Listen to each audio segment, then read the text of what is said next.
Thomas Haney Secondary School in Maple Ridge, the Rogers Community 4 Network presents this afternoon the 1997 AAA Boys Basketball Fraser Valley Championships.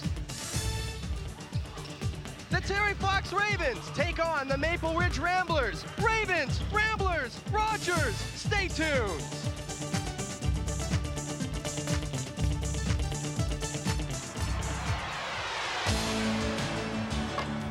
They're tagged. They get him out. 2 up, 2 down. Drives to the basket, gets it to fall. He needed that one. He only shot 1 for 9 in the first half, and we mentioned that he Eriks won't go down. The rebound is there, and it's in. It's a little bit of inside running room. Gets away. Still on his feet. And he's still going. He gets a move on. Oh, and there's a hard hit along the board that I got. And he gets a little bit of a hole and some running room. Good chance in front.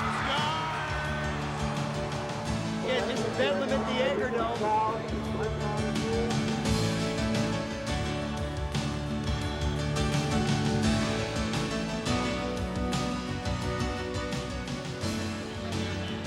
We're at a packed gymnasium here at Thomas Haney Secondary School for this afternoon's matchup of the Fraser Valley Championships between the Maple Ridge Ramblers and the Terry Fox Ravens. I'm Matt Ross, and joining me tonight is the esteemed Rich Goulet. Rich, thank you for joining us tonight. It's my pleasure. I'm looking forward to a very intense, entertaining basketball game. And if this game will hold anything like we've had throughout the entire season here on the Rogers Network, especially in the Fraser Valley, I'm looking forward to this one too. What can we generally expect right off the bat? Well, I think these guys have played each other 5 times already. This will be the 6th meeting, so there might be a little feeling out at the beginning because Maple Ridge has renewed itself in the last week and is now the same team that we saw in the earlier part of the year. So Terry Fox might not come out blazing like they have in the other games. Let's take a look at the winners of this decade of the 1990s for the Fraser Valley Championships. And as you will see, Terry Fox, they're looking for their 4th straight Fraser Valley Championship. And this is a credit to the coaching staff and the program entirely at Terry Fox. And then previous to that was the North Delta Huskies for 2 years. And then your very own Pitt Meadows Marauders in 1991. It's been quite a while. Yeah. Okay. Also joining us tonight on the sidelines, Dawn Bensmiller. So Dawn, what do you have to say for us right away? Well, I'm just going to let you know that tonight I'm going to be talking, and hopefully I'm not going to have to talk too much because I'm going to keep you updated on injury reports if there are any, and we hope there are not, because this is a really important tournament. As you know, the top 5 teams from this tournament will go on to the provincials, so it's very important to all of these team players playing out here. So we hope there are no injuries, and I'll keep you up to date if they are, and let's go back to you now. Thanks, Dawn. Let's take a look at Maple Ridge and how they've got here and just some of the general strengths that they have. Taking a look at how they've done in the tournament, they defeated the Port Moody Blues 73-59, and in the semifinal, they defeated the MEI Eagles 64-54. It's been a tremendous week for Maple Ridge. Last week they lost to MEI in the regional and were pretty defeated after that. Had a remarkable win over Mowat, which re-sparked their whole entire season. And here they are playing for the Fraser Valley Championship. They look like the team that was ranked #1 at the beginning of January. Eskilson's playing well, Miller's playing well, Halverson's playing well, and the team is battling for every ball. Okay, we had an opportunity to feature the Ramblers after their semifinal game, and that also includes an interview with the coach, Ken Dockendorf.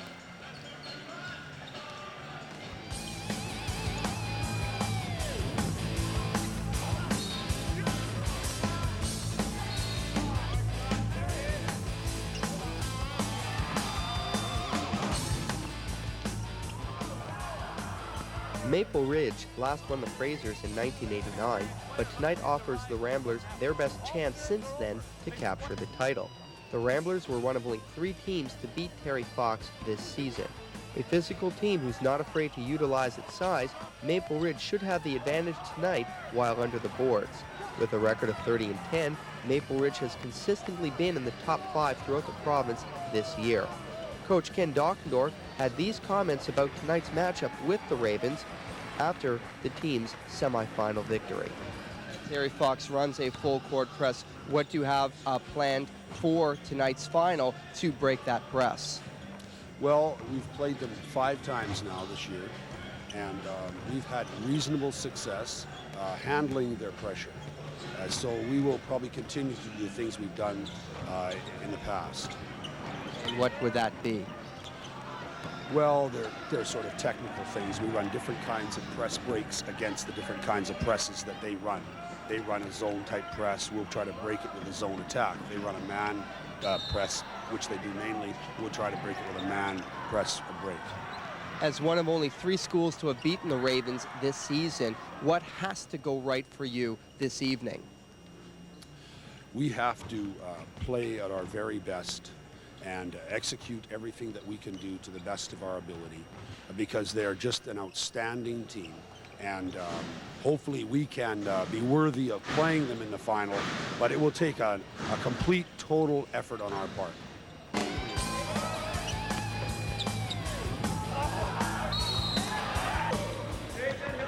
Mike Eskildson poses a lot of problems for opposing teams, as he is a triple threat to either pass, shoot, or drive the lane. Also in the backcourt is Aaron Miller, the other of the go-to players for the Ramblers, and expect to see a lot of scoring from the guard positions. James Dalton is a 6'6" junior who is solid under his own basket. Sean Halverson is the other of the Ramblers giants, who has good individual skills, but whose strength is picking up defensive rebounds.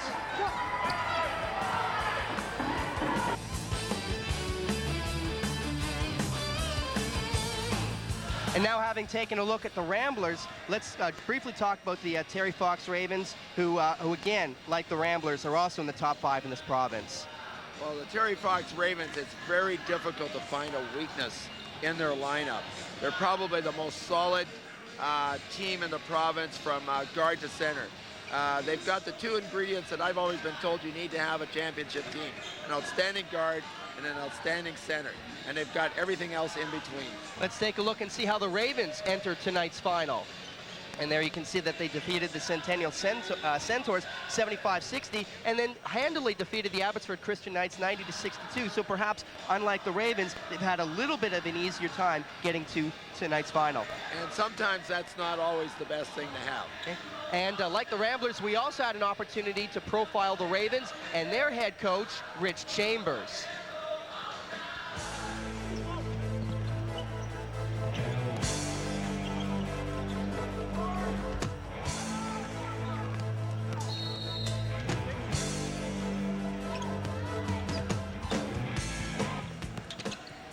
The Terry Fox Ravens enter tonight's game with a 29-3 overall record, including 7-1 in league play. Their strength is in a full-court press, which results in a lot of easy baskets from turnovers. When the Ravens are on a half-court defense, expect to see traps with quick outlets towards a fast break. Terry Fox has quickly established itself as a powerhouse in the Valley, as the school is looking for a 4th straight league title. Eventually, the Ravens won in 1993 and 94 with a 2nd-place finish last year. Don Van Oss, Rich Chambers, and Mark Prinster are the team's coaches, and we had an opportunity to speak with Chambers after the team's semifinal victory. We did not see the half-court trap in the semifinal. Will we expect that tonight? Well, we'll do anything we have to do to try to eke out a win. When you get to the final of the Fraser Valley, you've got to play solid defense. You've got to take advantage of the other team's weaknesses and maybe mix things up quite a bit just to get an edge for a minute or so, or maybe to get some 2 or 4 point swing. Is there any potential for any sort of letdown that the Ravens had such an easy time in their semifinal game, 90-62 over the Christian Knights? I don't think so. Our kids are all seniors. Our goal this year is to try to win the high school championships, and this is just one step along the road to the goal. And we know that when you're playing the Fraser Valley final, the team you're playing is always tough and is going to give you a great game. Perhaps one thing we haven't seen this season, maybe hasn't been necessary, is an outside game from Terry Fox. Does one exist, or is that a potential weakness on offense? No team has really been able to play a zone this year. We've made some adjustments to our zone offense. We shoot just well enough to keep people honest. I think if you don't get out on us, we're going to hurt you from the outside.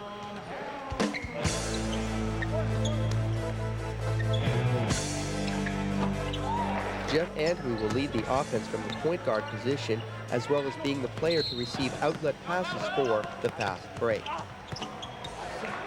Jojo Ancora is extremely quick and will chase down any loose ball, especially in a full court press.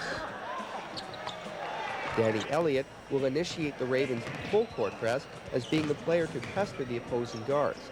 He also has a good jumper from 15 feet. Richard Morgan is a 6'8" giant who dominates the defensive glass and is a force with backside blocks.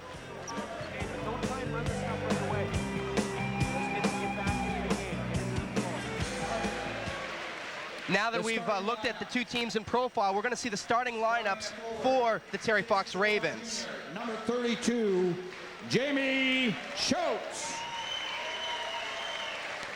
Starting at forward, a 6'2" senior, number 25, Jojo Ancora. Starting at guard, a 6'2" senior, number 27, Danny Elliott. Starting at guard, a 6'1" senior, number 33, Jeff Antwi. And starting at center, a 6'8" senior, number 45, Richard Morgan. That's public address announcer Don Runquist. The starters for the Maple Ridge Ramblers in the backcourt, number 9, Steve Adams, and number 22, Aaron Miller. And as forwards, number 20, James Dalton, number 13, Sean Halverson, and number 15, Mike Eskildson. Here you see a close-up of the crowd here. Thomas Haney, it's a packed gymnasium, well over 1,000, and as Rich, as tournament director, you even anticipate as high as 1,500. Tipping off for the Ramblers, number 13, Sean Halverson, number 45, Richard Morgan for the Ravens, and winning the tip is Morgan. With the ball, number 27, Danny Elliott. We see man-to-man right away by the Ramblers. Jojo Ancora, number 25 for the Ravens with the ball, now dishes it off to number 33, Jeff Antwi, and he's guarded by Mike Eskildson. Into the hands of number 32, Jamie Schultz. Schultz gives it back up to Ancora, to Elliott, with 10 on the shot clock. Inside to Morgan, twisting, turning, he's double-teamed. The little jumper doesn't fall, and the rebound secured by number 15, Mike Eskildson. Quickly up court come the Ramblers, number 9, Steve Adams. He's guarded by Ancora. And now inside to number 22, Aaron Miller. Miller penetrates, he's going to take it off the glass, and that's going to fall as he gets by number 27, Danny Elliott. Great intensity at the beginning of this game by Maple Ridge. Good defensive stop. Danny Elliott crosses the center court, brings it into the offensive zone for T-Fox. Elliott, and we're going to have a kick ball violation by Mike Eskildson, and what that will do is give T-Fox the ball on the sideline and reset the 30. Danny Elliott with the ball, and now looks like we're seeing a bit of a 2-3 zone defense by the Ramblers. Now into the hands of Ancora. Ancora guarded by Miller, up top to Elliott. To Antwi, bounce pass inside to Schultz. To Morgan, and a good assist by Jamie Schultz, and Morgan gets the Ravens on the board. Miller penetrates, stops, pops from 15 is good. Miller with 4 points. Morgan inbounds to Ancora. Ancora fakes to Antwi, back to Morgan, and now back to Ancora. Ancora crosses the timeline, stops his dribble, and across to Elliott. Elliott fakes a penetration, and now guarded by Miller. Elliott backing up, still guarded by Miller, across to Antwi, guarded by Dalton, to Morgan, and now it looks like we're going to have a jump ball, and it's going to be in favor of the Ramblers. Aaron Miller has demonstrated throughout his high school career, if he starts like this, he's in for a double-digit evening. Terry Fox has got his hands full. Mike Eskildson inbounds to Halverson, and now back to Steve Adams. Adams into the offensive zone. Goes off a player's foot, it'll go off Adams, and it will be Ravens ball on their own end line. Our referees tonight, handling the ball right now, is Ed Godbout, and the other official is Todd Podanek. Richard Morgan, a center who can also dribble the ball, and he's got an outside game. To Jeff Antwi. Antwi penetrates, kicks it up to Schultz off the backboard, and good. And for Schultz, his first basket, and give Antwi the assist. Inbounds to Miller. Miller across to Adams. Adams stops his dribble. Now we're going to see the full court press. Miller crosses the timeline, now double team, and throws it up to an open Adams. Adams, guarded by Ancora, inside to Eskilson in the corner, nice dish to Miller, and for Miller, he's got all 6 points to give Eskilson his first assist of the evening. Danny Elliott to Antwi. Antwi quickly into the offensive zone. Takes it to the hoop, dishes it off to Schultz. No foul as Sean Halverson records the first block of the game. Eskilson to Halverson. Halverson guarded by Morgan in the corner. Halverson looking for some help, dribbles once, gives it up to Adams, and now across to Eskilson. Eskilson penetrates, tries to get by Antwi, pulls up from 12 feet. High arcing rebound, and this will be Ravens ball. Good battle on the boards between Adams and Antwi. Danny Elliott, guarded by Eskilson, gets by Mike. Elliott now the corner to the other wing to Ancora. Ancora, cross court to Antwi. Antwi takes a look for 3. It's 2. This is 2. Does not fall. And the rebound yanked down by Halverson.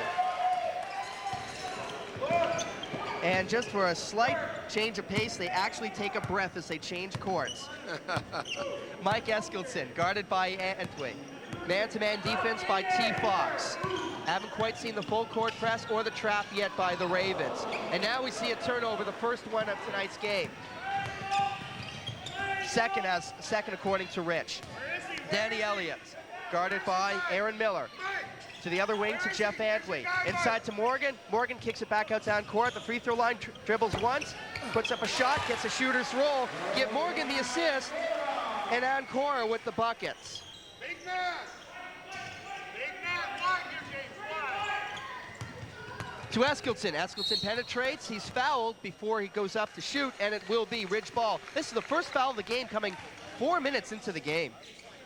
It's actually kind of refreshing to see a basketball game without any stops in it for 4 minutes. We've seen some tremendous paces to start games here on Rogers this year. And there you see Antwi from behind reaching in. Inbound from Eskilson to Miller. Miller twists and turns, and we're going to have a steal by Antwi. Antwi quickly up court. Antwi to Ancora. Dribbles once high off the glass, and that's what happens when you've got a 6'8" center to see how many shots can be adjusted. Halverson pulls down his second defensive board. The loose ball will be in favor of Terry Fox. And going back to that last possession by the Ravens, although it wasn't a block by Halverson, Ancora knew of the 6'8" center's presence, and he had to go high off the glass, and as a result, barely threw up a ball that touched the rim. I think both teams are looking very strong tonight. Shooting so far for the Ramblers, 3 of 4. Meanwhile, for the Ravens, 3 of 7. Antwi to Schultz, penetrates, and we're going to have a blocking call on James Dalton. Dalton did not quite get his position in time as Schultz penetrated, and we're going to see a good replay here. The pass from Antwi. Schultz penetrates, and there you see the blocking foul. Following the throw-in, Elliott to Schultz, up top to Antwi, guarded by Miller. Antwi gets a bit of a screen by Ancora, still guarded by Miller. 20 on the shot clock, not a factor so far. Morgan shuffles the feet, kicks it back out to Elliott. Elliott from 16 feet along the baseline and throws up a ball that's too strong. Rebound pulled down by Steve Adams. And now with the ball, Ryan Parsons. Parsons guarded by Antwi. He's got some room, but he can't dribble anymore, so he'll have to give it up to Miller. Aaron Miller guarded by Danny Elliott. Man-on-man defense by the Ravens. Halfway through the first quarter, we're tied at 6. Miller across to Parsons.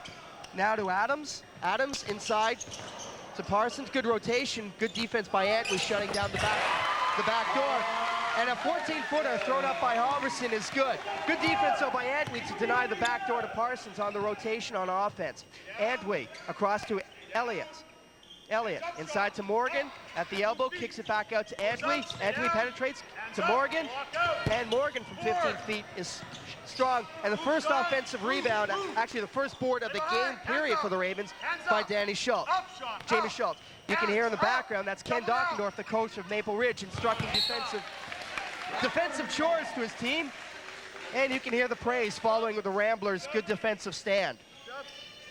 Rebounds in the game, Maple Ridge 4, all have come on defensive glass, and as far as Terry Fox, just 1 board on the game. That's Jamie Schultz on that last possession. Right, and I think the teams are playing a very deliberate offense, so there aren't going to be a lot of boards. There's going to be a high percentage scored.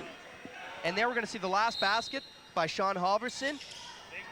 A good pass from Ryan Parsons. No hand up. Richard Morgan did not have his hand up on the shot. Back to live action, Mike Eskildsen. Across to Parsons. Parsons guarded by Antwi. Over to Adams. Adams and back to Parsons, and that's going to result in another turnover. And turnovers so far, Maple Ridge with 4 and the Ravens with 2. Jeff Antwi brings up the ball. Again, man-on-man defense by MR. Across to number 24, Ryan Jeans. Down to the hands of Schultz and to Danny Elliott. Danny Elliott guarded by Parsons. Elliott stops his dribble. Tried to get it inside to Jeans. That connection didn't work, but knocking it out of bounds with Steve Adams. And so it will be T-Fox ball in the end line with 13 on the 30. I think these teams are still feeling each other out quite a bit. Ryan Jeans across to Jeff Antwi. Antwi looking for some motion by the offense. Antwi penetrates with 5 on the clock. Jeans better shoot. 3. Throws up a bit of an air ball. And as a result, the easy defensive board by Halverson. Good defensive stand by Ridge, forcing Jeans into a very poor shot, knowing he had 3 to operate with.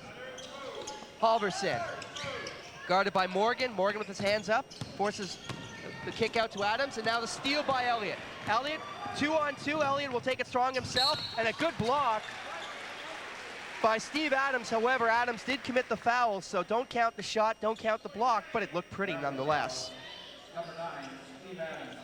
So we're going to see the steal by Danny Elliott. He's got a 2-on-2 on the far wing was Jeff Antwi. Steve Adams with the stomach contacts Elliott, although the hands were clean.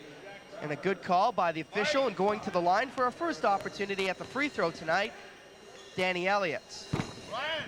Danny Elliott has missed a couple of shots at the beginning of this game, which is very surprising. He's been one of the most consistent Ravens.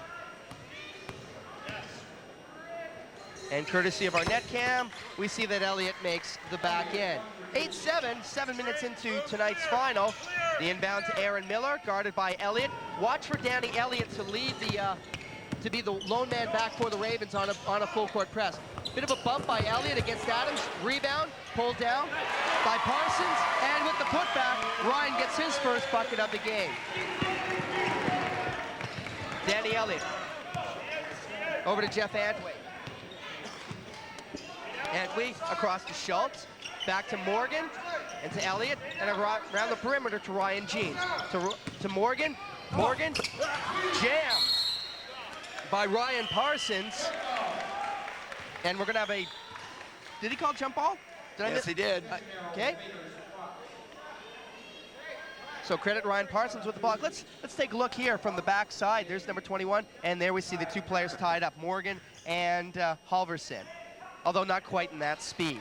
So the arrow in favor of the Ravens. Good inbound pass from out of bounds from Ty Cairns to Jojo Anquera. Ending his dribble is Miller, looking for Ricky Sung to help him out, Sonny Sung, excuse me, but eventually passes it up to Ryan Parsons. Parsons wants the baseline, doesn't get it, but the blocking foul charge to number 32, Jamie Schultz.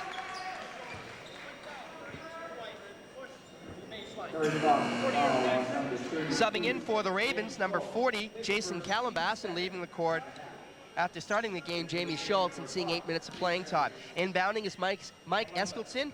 Quickly to Aaron Miller. Miller pops, doesn't fall, and the rebound pulled down by Richard Morgan. Quickly up court, Jeff Antwi off the glass, counted, and he'll have the opportunity for the first 3-point play of the game. And that was a typical Antwi move, very athletic. Change actually his pace in the middle of the air and use the backboard. Good hang time in the air, give the assist to Jojo Anquera. And there you can see it, Rich, that he did change. And credit that to a good, strong vertical. Foul charge to Aaron Miller, and Antwi misses the back end. The ball is tipped out of bounds by Halverson, and it will be T-Fox ball. Inbounding, can't quite see the number. I believe it's Ryan Jeans. Ty Cairns. Is it Ty Cairns? Thank you. To Richard Morgan. Morgan penetrates, jump step, doesn't fall, gets his own rebound with the putback. Doesn't work, but he's fouled, and he'll go to the line for 2. Committing the atrocity is Sean Halverson, his first. And for Morgan, that's his second board, first on the offensive end. Well, Richard Morgan is playing with as much intensity as I've ever seen him play here tonight. He really wants this game. Morgan makes the front end, rebounds right now, 6-3 in favor of Maple Ridge. But the score, however, favors T-Fox, 12-10. That board picked up by Mike Eskildsen. Quickly up court to to Parsons, uncontested. And for Eskildsen, his second assist. We're tied at 12, 100 seconds to go in the first period. Jeff Antwi across to Ty Cairns. Cairns inside to Morgan, off the glass, doesn't fall, and the rebound picked up by Parsons. Slowing down the pace just a little bit, Mike Eskildsen. Only once we've seen from Terry Fox, the full court press. Now the ball's in the hands of Parsons. Parsons stops and pops from 12 feet, doesn't fall. Stripped away from Ryan Calabas is Mike Eskildsen, and he'll go to the line for two for his efforts.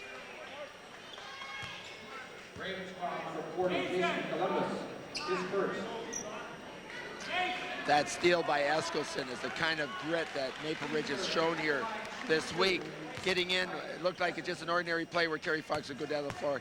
He got in there and turned the ball over. That's it, and Jason Calabas was none the wiser to his presence, or at least not before he made the steal.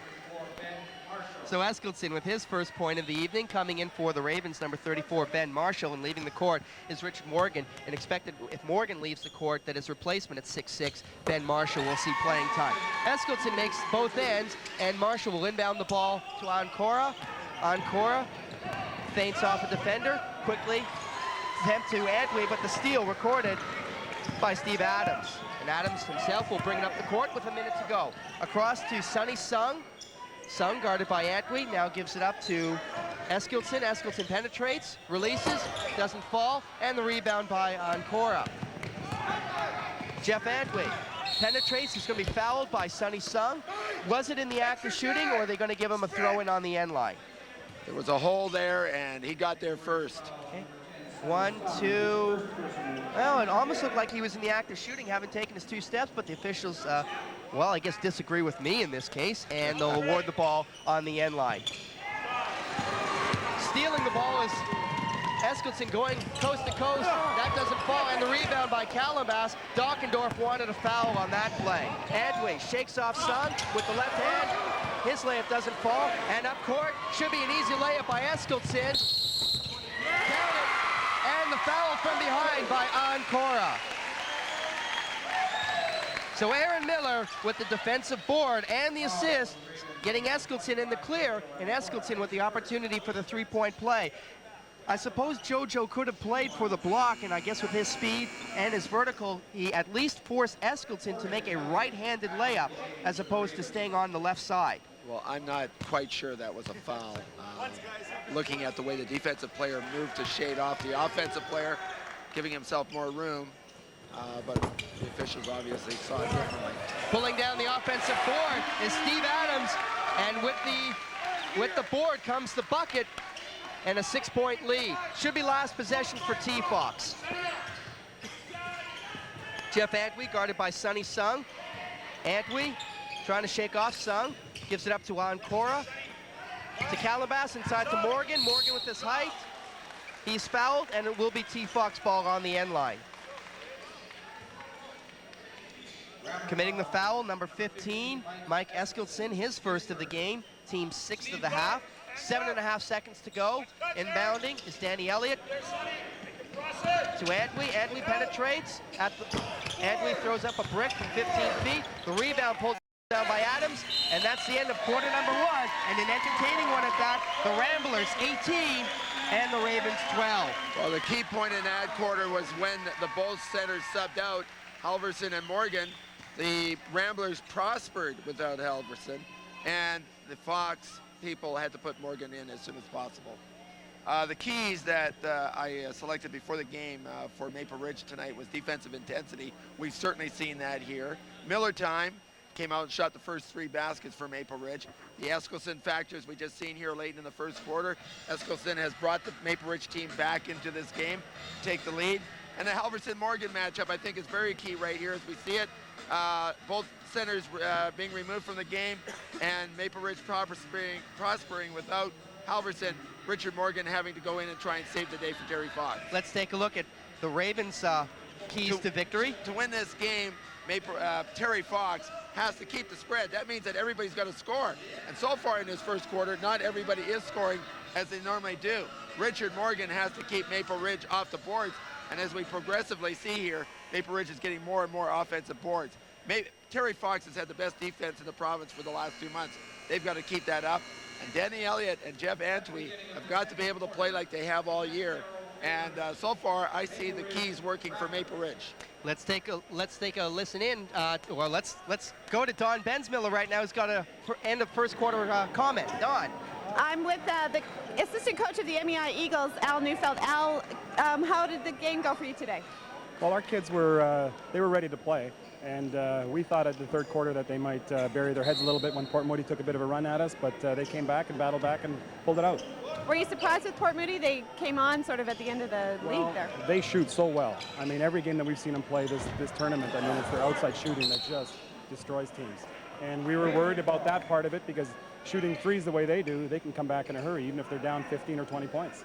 The game's not over till the buzzer goes. Okay, thanks for joining us, Al. We'll go back to you now, Matt and Rich. Thanks, Don. With the ball on Cora, kicks it out to Morgan. Now up top to Danny Elliott, to Jeff Antwi. Antwi attempts to go inside to Morgan. The steal by Adams, and quickly up court to Eskilton. Eskilton with the finger roll, that doesn't fall. And Elliott with the defensive rebound. Quickly up court, Elliott will go coast to coast himself. Blocked by Eskilton. The crowd does not like that call. We'll try and take a look at that on the replay. Actually, the foul, though, will go to Sean Halverson, his second of the game. So there's Elliott after picking up the defensive rebound. He's going to go coast to coast himself. And yeah, I guess I guess Halverson did commit the foul there, though it wasn't by much. So going to the line is Elliott. And Elliott with 1 point on the game, trying to make it 2 if he connects on the back end. And he misses, and the arcing rebound will go in favor of Maple Ridge. Looking at first quarter shooting, the Ramblers 8 of 14, and a lot of those came as a result of fast break and easy uncontested layups, whereas Terry Fox struggled, going only 5 of 15 from the floor. James Dalton across to Halverson. Back to Adams, to Miller. Miller stops the dribble, guarded by Elliott, tries to go backdoor to Eskilton. Eskilton releases, that's an air ball. And on the rebound, or the potential rebound, committing the foul was Danny Elliott, and so it will be Maple Ridge ball on the end line. We're gonna take a look, there's the shot. Eskilton on the outside, and there's the foul.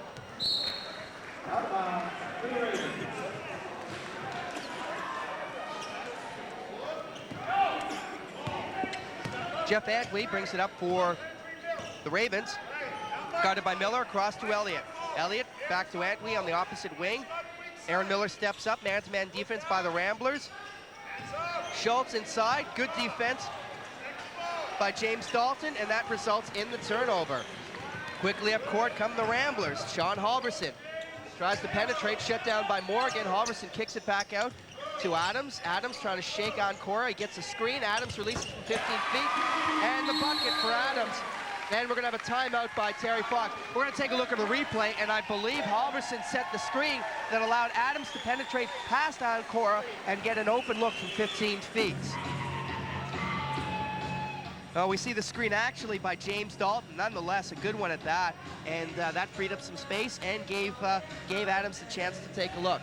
Let's listen in on the Maple Ridge Ramblers timeouts. Okay, oh, sorry, we bit of a mic technical difficulty, so we'll keep talking through this timeout there. We take a look at Terry Fox. Well, if you're Terry Fox right now, you've got to be wondering, where are you going to get any scoring from? Everybody's covered. The only guy who seems to be getting somewhat open is Richard Morgan, and he's going to wear down if they give him the ball all the time. But where's Danny Elliott? Where's Jeff Antwi? Where's JoJo? Where's Schultz? Every time they go for a shot, they've got a hand in their face. Maple Ridge is back. We keep saying that over and over. We watched Maple Ridge play Terry Fox at the beginning of January and totally shut down the Terry Fox offense by playing good positional defense, and we're seeing that here right now. There you can see a close-up of one of the referees for tonight's game, Todd Prodanek. And the timeout is finished, and following the timeout, it will be Terry Fox ball on the end line. There you see the score, a minute and a half into the second quarter, 20-12 in favor of the Ramblers. Inbounding is Schultz to Morgan, up top to Antwi. Antwi steps out of bounds. Adams denying Antwi the sideline, and as a result, the turnover and Ramblers ball. Inbound, Steve Adams. Adams guarded by Ancora, across to Miller. Danny Elliott backing up, now over to Eskilsson, to Adams. Adams guarded by Ancora. Adams penetrates, floats it up, and good. And for Steve Adams, he's got 6 points. Danny Elliott penetrates into the offensive court. He's guarded in the corner, and this will be a turnover, as with the steal comes Aaron Miller, uncontested layup, and good. And that was a good trap by the Ramblers, forcing Elliott into the corner. He tried to arc it high to Antwi near the timeline. That went over his head, and with the steal, Aaron Miller with the easy layup. Jeff Antwi to Ancora. T-Fox down by 12. Morgan to Elliott. Elliott, that's tipped out of bounds by Miller.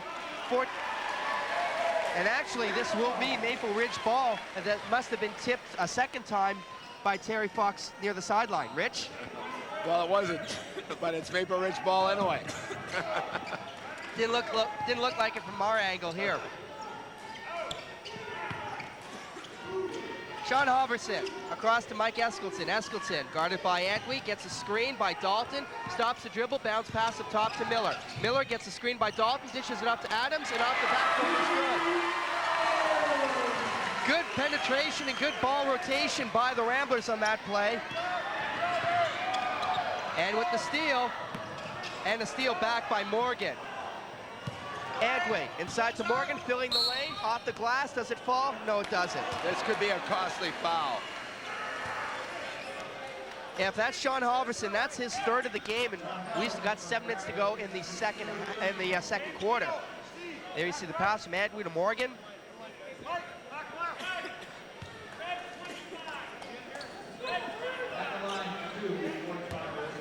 Right now for Maple Ridge, Miller, Eskilsson, and Steve Adams are playing as tough as I've ever seen anybody play. And that's the first point by the Ravens in this quarter, having been outscored 8-1. Morgan makes both ends. He's got 5 points on the game.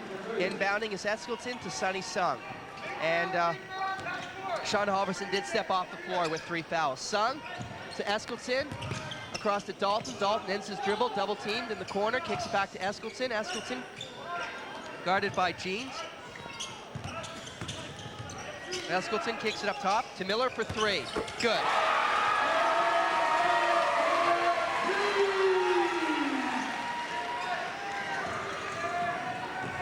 Richard Morgan, he looks at 2, and that's strong. Rebound pulled down by Steve Adams.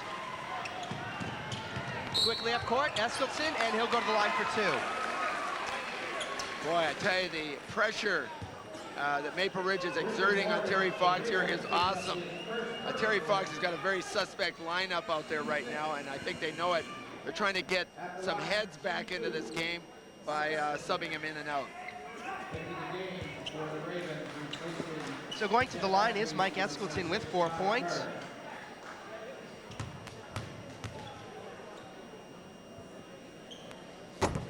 And misses the front end.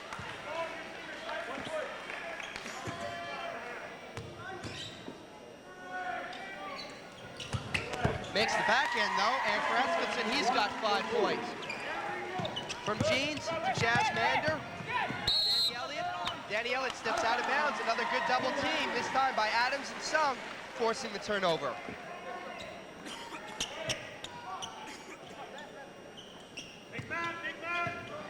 Sung to Adams. Adams, no pressure, gives it to Sung into the offensive court. Sung ends his dribble, back to Adams. Adams to Sung. Eskilsson. Eskilsson penetrates, dribbles once from 15 feet, nothing but net. Nice touch. Jasmander to Gene, to Cairns, to Elliott. Elliott penetrates, that's off the glass and good. Finally hits one. For Elliott, his first field goal of the game.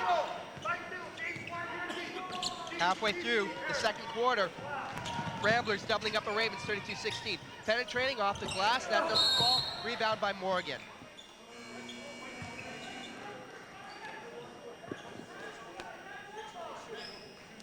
Committing the foul is James Dalton, his second on the potential rebound. We're going to go to the opposite end to shoot bonus. Subbing in for the Ravens, number 33, Jeff Antwi. Richard Morgan to go to the line for 1 and 1. And the big guys from Ridge are picking up fouls here in the first half. Both of them are going to be in foul trouble. 2 on Dalton, and if he stays out there much longer, he'll probably pick up his third. In the long run, that doesn't bode well for Maple Ridge, but if everybody else continues to play as well as they are, and Terry Fox does not rebound, then this would be a Ridge game. That is one advantage the Ramblers have, at least on paper, and that is the size. They do play both of their big men at the same time.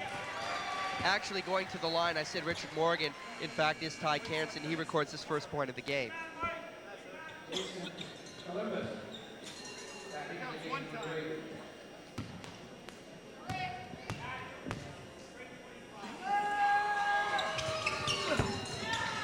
Cairns misses the back end. Morgan goes strong for the offensive board, and he'll go to the line for 2. And for Morgan, that's his 4th board. He's tied with Steve Adams in that category. Well, we now have both big guys with 3, and that's going to create problems for Coach Dockendorf. He's checking out his bench right now, trying to decide whether he needs to make a change there or not. Well, they gave that one to Eskelson, so not to Dalton.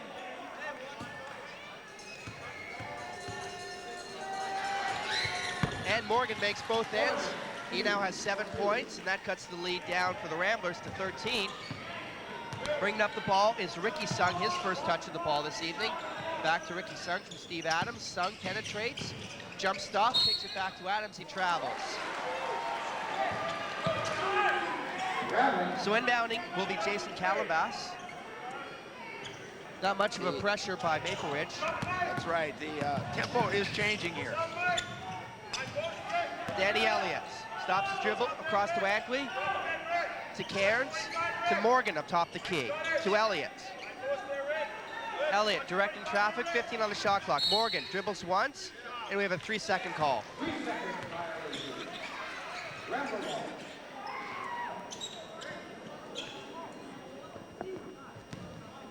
Mike Eskelton inbounds to Sung, who hands it off to Steve Adams and dribbles calmly into the offensive court. Sung to Parsons, to Sung. Sung guarded by Antwi, man-on-man defense by the Ravens. Jason Calabas now looking at Steve Adams. Shot is short, and the rebound, well, certainly that could have been played by Eskelton. Could have been played by either team. It was off the shot. There is no team control following a shot, although I believe Eskelton must have thought that there was team control. That's why he was hesitant to play that. So we're going to take a look at the loose ball. You can see Eskelton, he was hesitating to touch that, but of course, once the shot takes place, there is no team control, and without team control, you cannot have an over and back violation. Exactly. And there you see a 2-shot of the officials. On the right is Todd Bernanick, and on the left is Ed Godboots.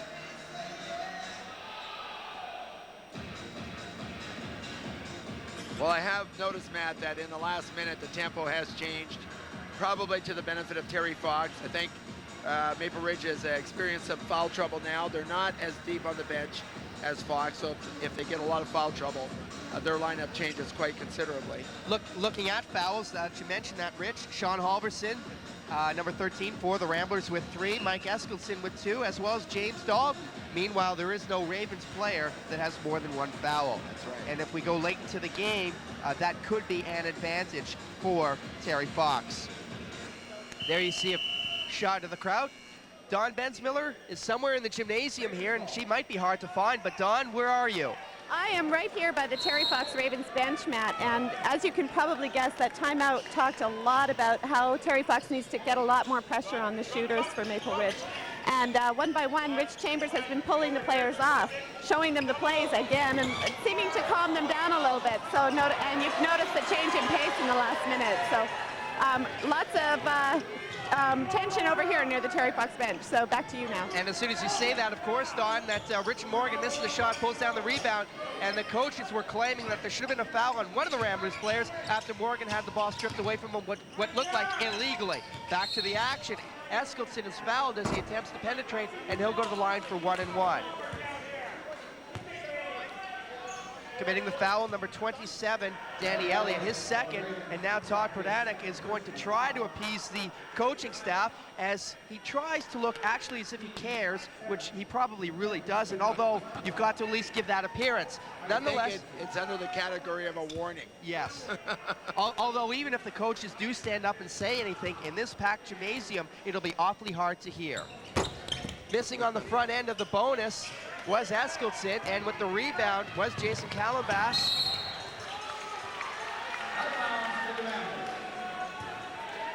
And the Ramblers will take over after T. Fox turns the ball over.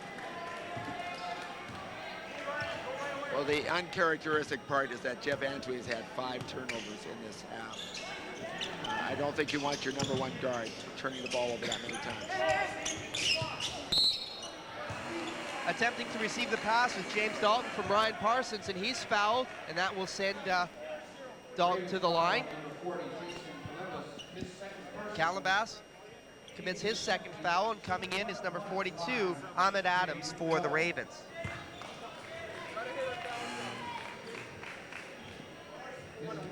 A lot of changes for Fox as this quarter proceeds. They're in and out. It's a revolving door. James Dalton going to the line for 1-1. That looked ugly. That was brutal. Glad we can share that in common. However, the Ramblers will have the ball as the last goes off of Ravens on the attempted rebound. Inbound to Adams. Adams feints 3. Antley steps out to Ricky Sung. Back to Adams to Sung. Sung bounce pass across to Parsons. Parsons over to the other wing to Adams inside. Turnaround jumper by Dalton is blocked by Morgan. Morgan lead pass to Antwi. Antwi off the glass and good. Good transition. Great play by Richard Morgan, who I think is the one consistent factor in this half for Terry Fox. And for Antwi, he's got 4 points. Sung bouncing it over to Parsons. Parsons to Adams. Adams tries to get a screen, goes left. Back to Sung. Sung penetrates. He kicks it back out to Parsons. Parsons under the basket, that doesn't fall. And Richard Morgan with his 6th board of the game starting to make himself a presence at the defensive end. Jeff Antwi slowing it down just a little bit. Across to Jamie Schultz. That's saved by Ty Cairns near the timeline. Cairns to Adams. Adams to Cairns to Antwi. Under 10. Antwi for 2 is strong and rebound by Eskildsen.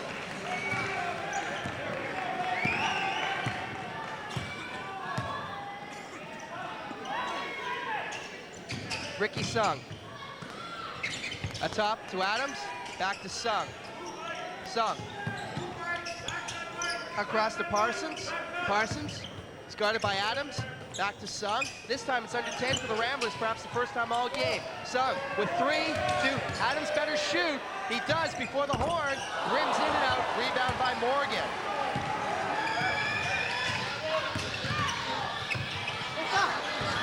That shot doesn't fall, but the rebound picked up by Ty Cairns, and it'll be reset by T. Fox.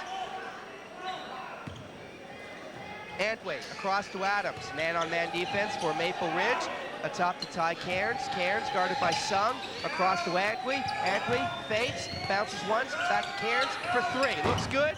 Doesn't get the shooter's roll. And squeezing the ball eventually is Jamie Schultz.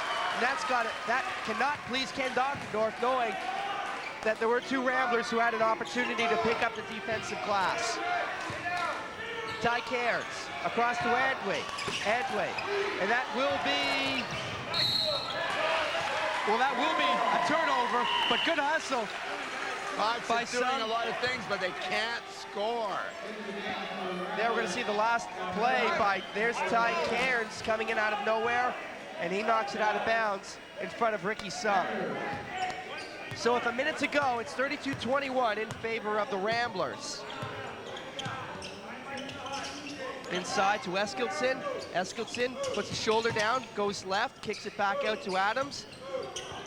To Miller. Miller from 14 feet along the end line. That doesn't fall. And the rebound picked up by Schultz. Outlet to Jazz Mander. And that goes inside to Jamie Schultz. And a good assist to Ty Cairns, his third. And that brings it under 10.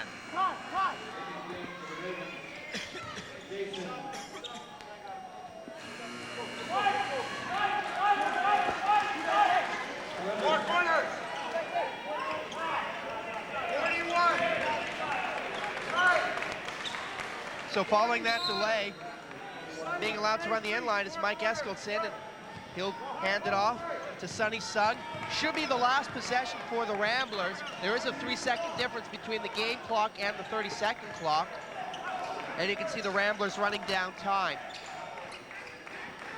Applying some minimal pressure is Jazz Mander and Jeff Antwi. Now we see 10 on the shot clock. 8, 7, Steve Adams with the ball. Guarded by Mander. Adams tries to go backdoor, knocked away by Richard Morgan. Good play. Now for 3 seconds, T-Fox can go hard. Well, they're going to get a chance to score if they can make them Rich shoot right away. Inbounding is Eskildsen. Guarded by Schultz. That hits the side of the backboard, gets a fortuitous bounce to Sung before the horn is ugly, and the rebound picked up by Jamie Schultz. Before the horn, does this count? It would have, but at the end of the first 20, here at the 1997 AAA Boys Fraser Valley Basketball Championship, the Maple Ridge Ramblers 32 and the Terry Fox Ravens 23. A very interesting half in which Maple Ridge took control of the game, and then all of a sudden the winds changed and Fox started to shut down Maple Ridge's attack, and Maple Ridge has not scored in quite a long while, and Fox has had trouble scoring but has picked up a basket, and I think it's very important psychologically for Fox to get the difference in the score under 10. I think there's something about that when you go into the dressing room that, you know, it's not a hurdle that you can't overcome, and the players see that it's possible to come back in the game. So stay tuned for some halftime stats and an interview. We're here at Thomas Haney in Maple Ridge for the 1997 Fraser Valley Championships.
Zurich drives for the basket, dishes off for Maximilian, and he's stopped fast with the rejection. Olsen calls the signals, hands the ball off to Ryan Cody. Going back to the inside, puts his head down. Tackled on a play by Randy Toy moving right in. Great save, rebound, another great save there. Gannis sets it up to Phillip. This is Laurie, she'll shoot. It goes! Pulls them to within 10 points.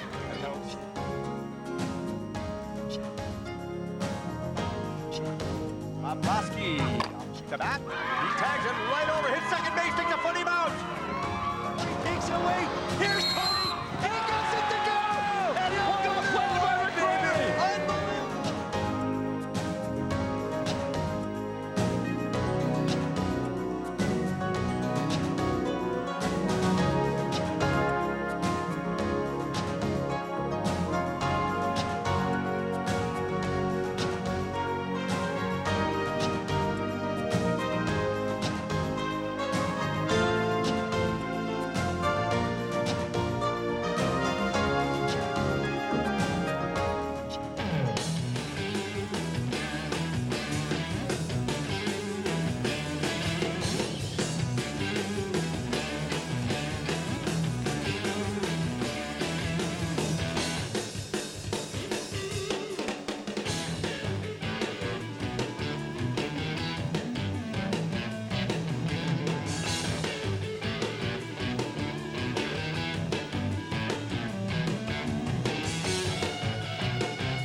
You're watching the Rogers Community Network.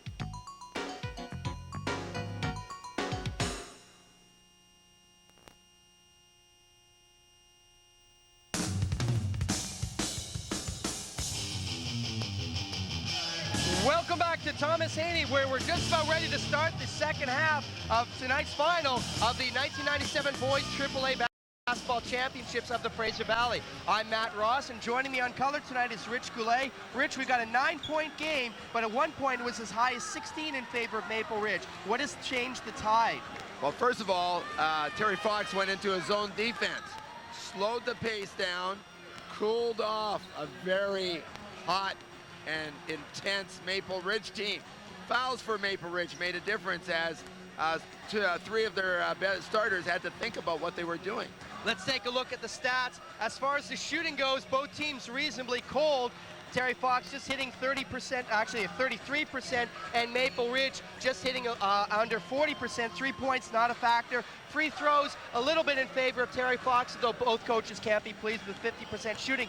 There you see an interesting stat, rebounds. At one point, Maple Ridge was leading early on in the game. Terry Fox and the Ravens have stepped it up, 18-13 in favor. Turnovers, again, reasonably even. I was actually expecting that Maple Ridge would have more than they have, but we've yet to see, with the exception of maybe once or twice, and even then, not even sustained, a full court press by the Ravens, which we've seen at least when we did Terry Fox versus MEI. Individual, oh, go ahead, Richard. I think the key to the second half is going to be whether or not Maple Ridge can keep all its players in the game. Terry Fox has now come back. I think there's going to be a little bit more confidence on the Fox side. And so it's going to be an interesting second half. Okay, Don Bensmiller has our halftime comments, so Don, take it away. I actually have a couple of comments because I'm with Norm Bradley. Norm is in charge of the seating committee for the provincials that are being held at GM Place, and they're starting March 11th. The final game will be on Saturday, March 15th. If you want to go out and see that, it'll be really good basketball, you people at home watching. So Norm, tell me, is there any significance to this particular game? Well, there certainly is. It's an interesting halftime result at this point. If Maple Ridge were to upset Fox, what it would mean, as long as Kits won at the Lower Mainland, is that Fox and Kits would probably be placed on the same side of the draw. And right now, I mean, we think that Fox and Kits are the best two teams, and they would be on opposite sides of the draw. So rather than meeting in the final, they might meet in the semifinal. But Maple Ridge is playing very well, and they are giving Fox a great game right now. Okay, well, that was my next question. What do you think is going to happen in the second half? Well, I think Fox will make some adjustments, and I think you'll see hopefully Morgan play a bigger role in the second half. But I'm impressed with Maple Ridge. They are playing very well and executing well. I think it's going to be a very good finish. Okay, and we'll go back to you now, Matt and Rich.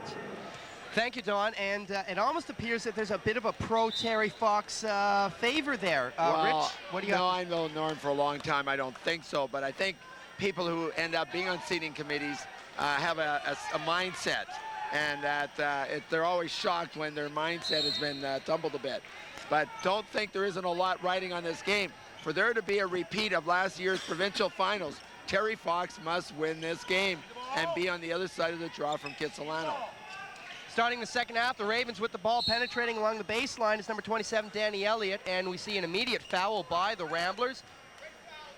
Number 22, Aaron Miller, that's his second of the game. Looking at individual stats, leading the way in terms of points, Aaron Miller with 11, Steve Adams with 8, Mike Eskildsen with 7, and for the Ravens, Richard Morgan with 7 points. 32-23 as we start the second half of play.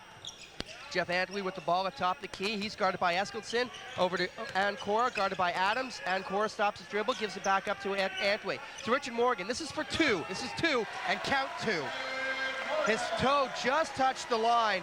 And for Morgan, finally we get to see an outside successful shot and give the assist to Antwi, his second of the game. Antwi attempts to steal, he knocks it out of bounds, and actually the Ravens will be credited with the ball, as Steve Adams was the last to touch it on the court. Also for Morgan, he's not only coming into the half with 7 points, now 9, he's also got 7 boards. He was tremendous in the last 5 minutes of that half. Now, and he wants the ball right now. Ancora to Antwi. Antwi feints right, goes left, goes up, and is short. With the ball, Richard Morgan with his 4th offensive board. Looked like traveling, not called. And Ken Dockendorf giving the referee an earful. Eskildsen to the other wing, to Aaron Miller. Miller throws it in, and this will be a foul on T-Fox.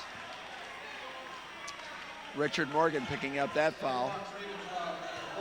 And for Richard, that's his second foul of the game. Jump stop, spring. Inbounding is Eskildsen. Needs some time, he better hurry and get it off. He does to Steve Adams. Back inside to Halverson. Halverson off the glass and good. And for Halverson, only his second bucket of the game. Give Adams his first assist of the match. We're back to a 9-point lead. Antwi, guarded by Eskildsen. Man-on-man for the Ramblers to Ancora. Across to Schultz. Schultz to Elliott for 3 is strong, and the rebound yanked down by Eskildsen, his 4th board of the game. Eskildsen. And we are seeing a man-to-man, a loose man-to-man. Actually, this will be a zone by T-Fox off the glass and good. Maple Ridge is outnumbering Richard Morgan under there. They're playing against the zone with the 2 big guys and maneuvering right around Richard Morgan. Richard Morgan does not have anybody helping him on defense. Jeff Antwi gets a handoff by Ancora. Antwi guarded by Adams. Across to Morgan, to Schultz. Schultz looking for some help, gives it up to Morgan atop the key to Ancora, guarded by Adams. Under 10 on the shot clock. Ancora goes left, gets a screen by Morgan to Schultz. Schultz for 2 is strong. Rebound, Eskildsen. For Eskildsen, that's his 5th board of the game. All on the defensive end. Eskildsen now with the ball. Ancora steps out to guard him. To Halverson, inside to Dalton. Dalton is fouled, and he'll go to the line for 2. Fox does not have an answer for the big man to big man pass. Richard Morgan moves out to cover one big man. There's nobody to cover Dalton. And again, we go on to paper that both Dalton at 6'6" and Halverson at 6'8". Richard Morgan can only take one of the 2. I think Dalton's more like 6'8". Are they both at 6'8"? I think so. Okay, well, fair enough. Nonetheless, it still means Morgan has to decide between one of the 2, and that forces Ancora or Schultz to play big, but they are giving up at least some initial inches. I think so. It's quite interesting. I think that's a revelation that I've seen here tonight, is that Terry Fox, everybody else in the league at the level that Terry Fox is playing seems to have been able to develop two big guys during the season. Terry Fox has another big kid, but he hasn't been on the floor. And Dalton has put in some superb moments for Maple Ridge, giving him that extra boost that only a big man can give a team. Although surprisingly for James, he only has the one basket, and that just occurred in the last couple of minutes. His presence is felt. He's jumping on all the Terry Fox shooters with his arms straight up, and that's a building. So following the foul, going to the line will be James Dalton to try to add to his 2-point total on the night.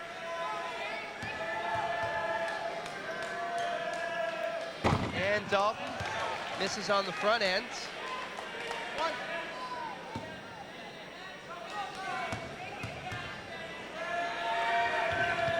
And Dalton, though, makes good on the back end. Inbounding is Calabash to Antwi. Antwi poked in the back by Eskilsson unintentionally to Ancora. Ancora kicks it back out to Calabash. Calabash inside to Antwi. Good motion.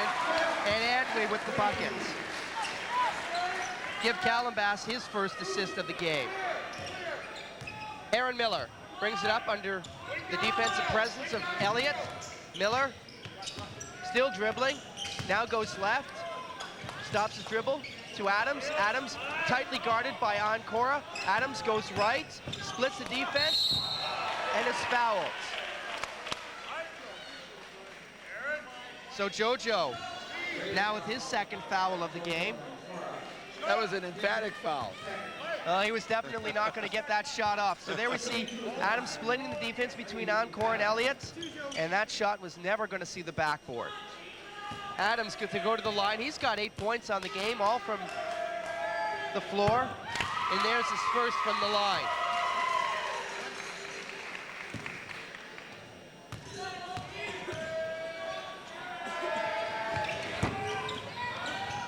And with the rebound, it's Halverson following the missed free throw, and he kicks it back up top to Eskilsson. For Halverson, his first offensive glass. To Halverson, into the corner for Eskilsson, guarded by Antwi, bounce pass inside to Miller, that doesn't fall.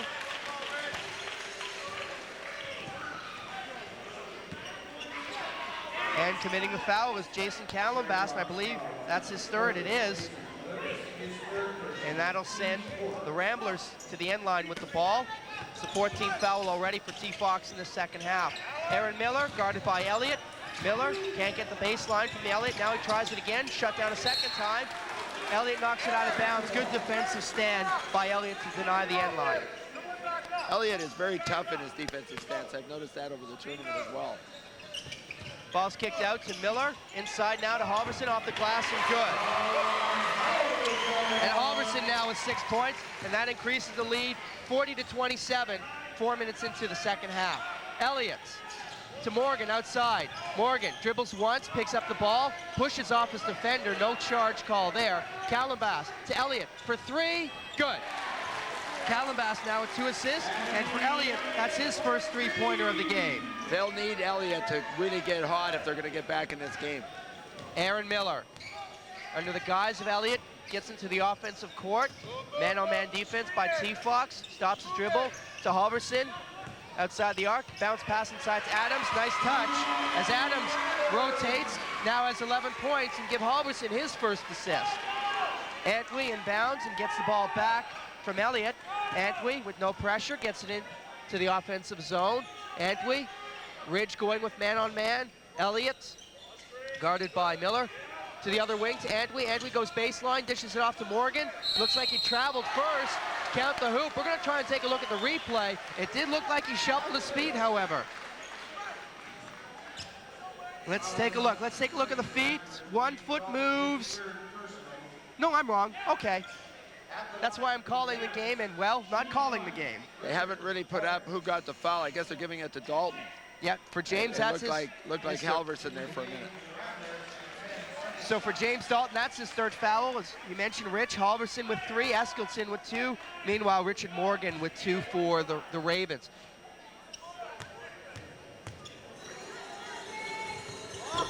And Morgan converts on the three-point play, and Richard now has 12 points in the game. Inbound, and now we're going to see a full court press for the second time, and now they back off as Maple Ridge spreads the floor. Eskildsen brings it up, guarded by Antwi. Eskildsen penetrates, stops his dribble. Now he's looking for some help. Now gives it up to Adams. Morgan rotates down, jumps off the baseline, and a good call there as Morgan takes the charge. Good weak side help. For Adams, that's his second foul. Let's take a look at the replay. There you're going to see Adams. Morgan shifts down, helping out, and draws the charge. Halfway into this third quarter, 42-33. And it's still Richard Morgan leading the way for Terry Fox, and yet they have still to establish him as a force in their offense. For Morgan, he's got 12 points, 8 boards, 2 assists, and a block, and in this time here, he even draws a charge. He's trying to do it all, and that may be a problem. He needs help. With the triple team that's going on him in the post, they establish him in the post, they should have guys open all over the place to score. Elliott bounce pass over to Ancora, applying some nominal pressure. Sonny Sung back to Elliott. Elliott guarded by Sung. Elliott now tries to shake. Sung stops his dribble. Sung is on him. Up top to Morgan, guarded by Miller. Morgan dishes it off to Ancora, and off the glass and good. Ancora now with 6 points. And that's what happens when you've got a threat from the outside. Morgan has to be defended by the Ramblers. Sung, guarded by Ancora, breaks the timeline. Sung stops his dribble. Stepping up is Ryan Jeans. Ball's kicked into the corner for Eskildsen. Eskildsen still pestered by Antwi. To the other wing to Adams. Adams trying to get by Jeans. Adams, fadeaway jumper doesn't fall, and the rebound picked up by Jeans. Ancora to Morgan, deflected over into the hands of Elliott. Elliott, guarded by Miller, up top to Morgan, a wide open Antwi. Antwi can't take the shot. Antwi to the other wing to Elliott for 3, looks good, and it is. That's called the shooter's roll. Thank you. And we get a timeout by Maple Ridge. Subbing in for the Ramblers, number 21, Ryan Parsons. And I believe that assist was by Antwi. You can really see that you have two formidable foes here. The flow and the tempo. Maple Ridge taking over at halftime. I thought Fox would come out and take over. But as the game goes along, one little key point. Big man gets another foul, has to sit down. All of a sudden, Terry Fox gets his adrenaline of confidence. They only have to work against one man. Sonny at the top. Moving the ball and going inside. They're going into the high post, returning and looking low. If you get isolation, you can go one-on-one. If they cut it down, Sonny comes over, reverse, we attack and play the other way. Shot and set some screens. Now, if the ball's on the wing and they front, we want to skip and throw it in. Right? I think the coach is looking at ways to get the ball inside. I think he'd like to go against Richard Morgan, have Alverson go against Morgan.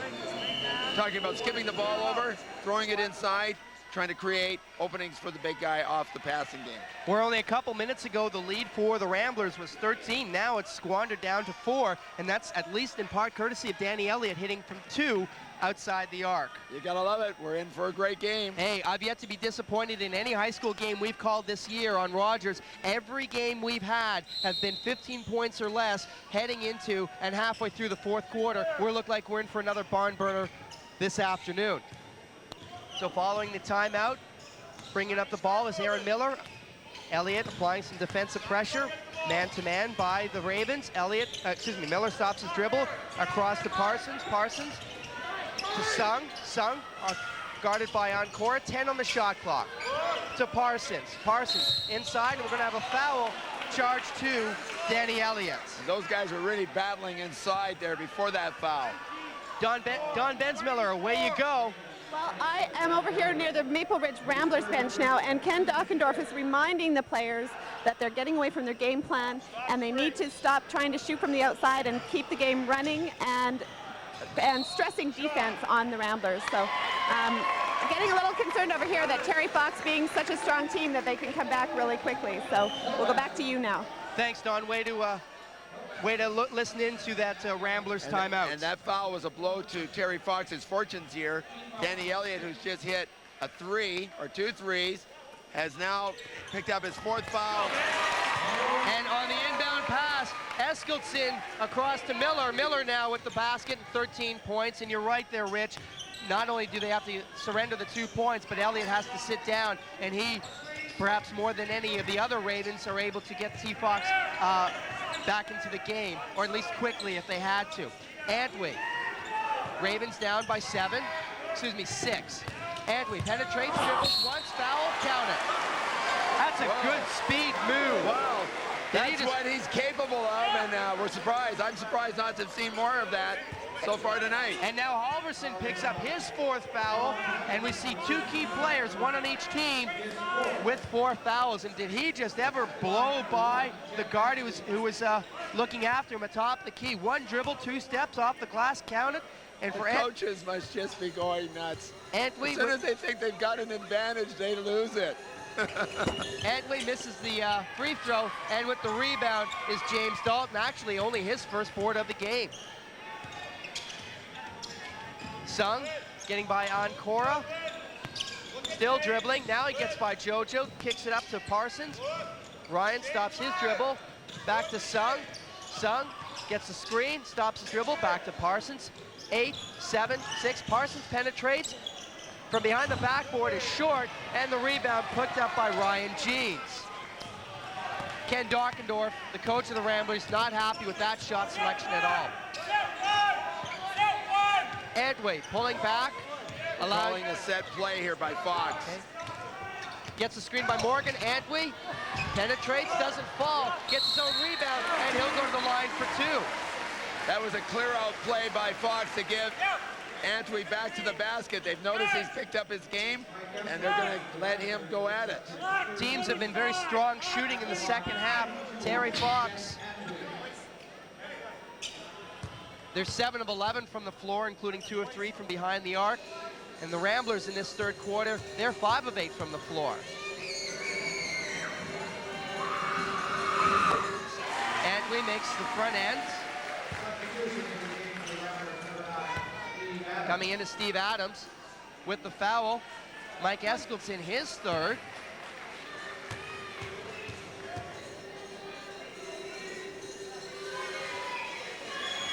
And Antwi misses the back end. Rebound by Morgan and the putback. And for Morgan, that's his 5th offensive board, 9 in total, and that narrows the lead down to 1. To Miller. Miller gets by a bit of a press, pulls it back out to Sung. Sung across to Eskildson. Eskildson with 3 fouls. Guarded by Jeans. Eskildson throws up a shot. The rebound pulled down by Dalton. Dalton looks like he was fouled. And the rebound by Jeans. Quickly up court. In and out of the hands of Ty Cairns. And we're going to have a timeout by Maple Ridge. And you're right there, Rich. We had a timeout. It was 4 points. Then Maple Ridge goes down the court. Danny Elliott steps off with his 4th foul. They get a quick basket to make it 6. And now all of a sudden, we're back to 1. And Maple Ridge has to call their 2nd timeout in about a 3-minute span. Let's listen in to Ken Dockendorf if we can. No shots anymore. We want the ball to go inside. We're running cutters. And the first guy that throws up a piece of shit, there'll be a sub in for you right now. I don't care who it is. We're losing as a team, not guys going one-on-one. We make our guts. Second guy's too short, most guys slides. We want to reverse. Here we're going to take a look at the replay of Richard Morgan after Antwi misses the free throw. Pulls it down with one hand, turns around, spins James Dalton out of his shoes. And for Morgan now, he's got 14 points. That poor shot that Dockendorf was alluding to was thrown up, I believe, by it was Ryan Parsons or Aaron Miller in the corner behind the backboard. Even though he had 5 seconds to operate with, hopefully that won't be edited out. And Ken wants the ball to go inside, but he doesn't really have somebody to get it inside.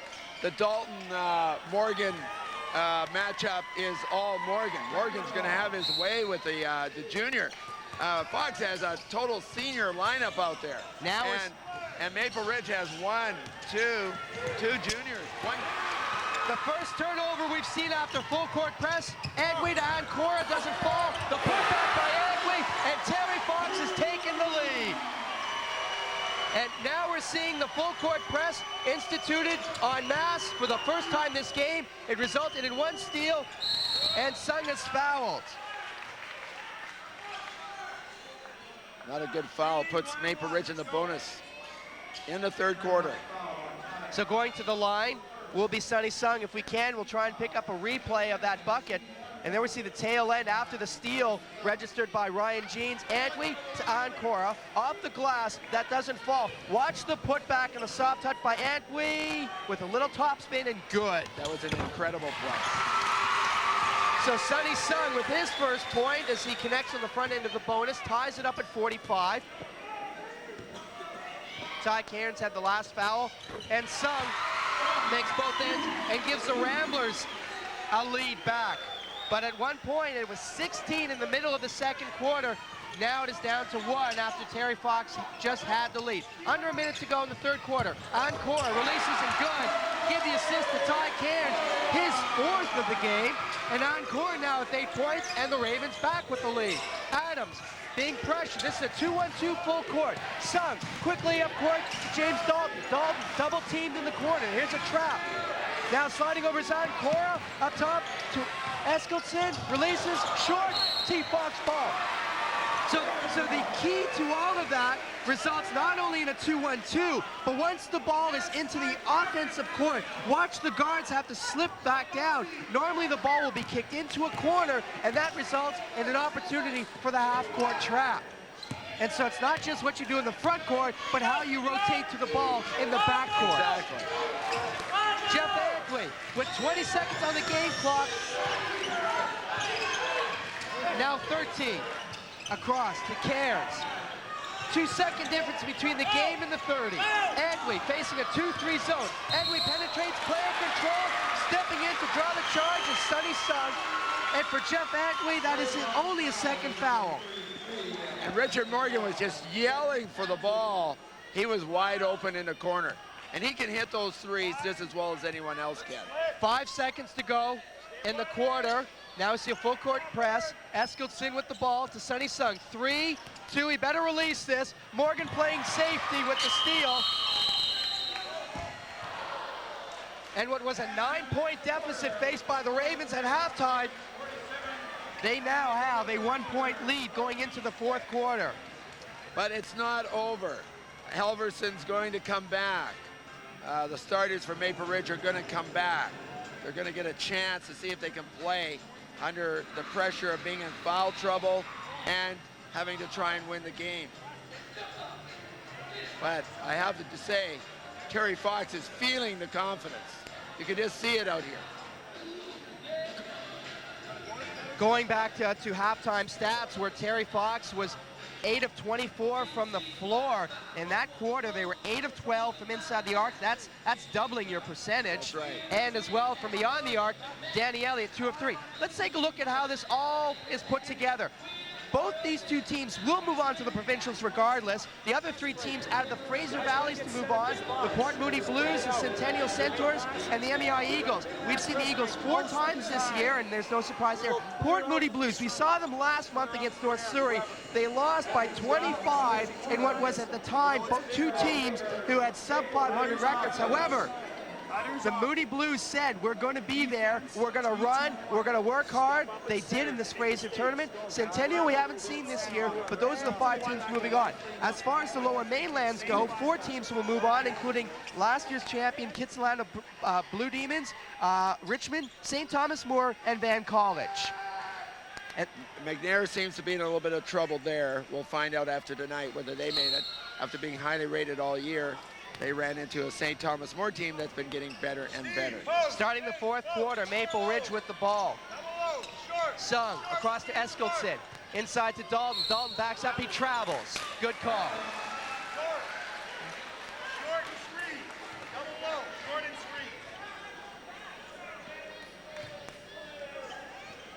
screen. Inbounding is Ty Cairns. to Antwi, guarded by Sung. To Richard Morgan, wide open in the offensive court, kicks it over to Ryan Jeans.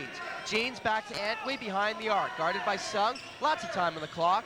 Antwi to Morgan at the elbow. Morgan back to Antwi, inside to Ancora. Ancora is triple team, kicks it back out to Cairns, and now to Antwi, 10 on the shot clock. To Jeans, to Cairns, Cairns to Antwi. Might have a wide open shot, he'll take it for three, it's an air ball. And good defense by Sonny Sung. Exceptionally good defense by the whole Maple Ridge team. Double team in the backcourt, pass to Sung, Antwi and Ancora. And there's Ty Cairns, Steve Adams. Shifting over is Richard Morgan to play safety.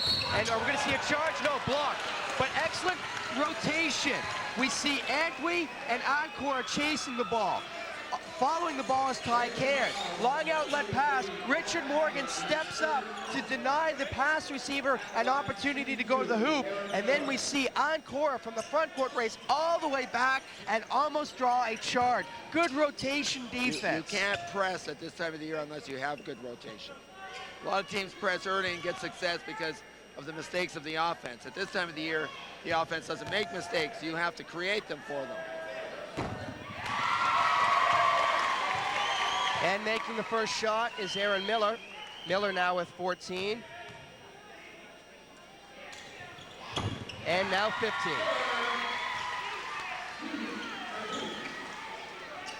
Cairns to Antwi, back to Cairns. And back to Antwi. And back to Cairns. To Antwi. To Ancora in the corner. Other wing to Cairns. Tries to go inside to Jeans, but knocked away by Steve Adams. I guess I'm amazed right now how Richard Morgan is not the focus of the Terry Fox offense. They seem to have totally ignored him, and yet he's being checked by a grade 11. Jeans to Morgan, and back to Antwi. Antwi guarded by Sung, to Jeans. Jeans to Ancora at the top of the key. Ancora dribbles once, ball knocked away by Sung. Ancora continues to dribble. To Jeff Antwi. Antwi guarded by Eskilson. Antwi fadeaway jumper is good. Oh. Tough shot over two defenders. Off of one leg. Double team, Sung with the ball. Sung into the offensive court, stops his dribble, gives it back up to Eskilson. To Sung. Sung dribbles, gives it to Mike. Mike goes to his right. Man-on-man defense by the Ravens, stops the dribble inside to Adams. Adams floats up a shot, hits the side of the backboard. And Richard Morgan now in double digits with rebounds. That was a hurried shot. And the rebound, though, was pulled down by Antwi.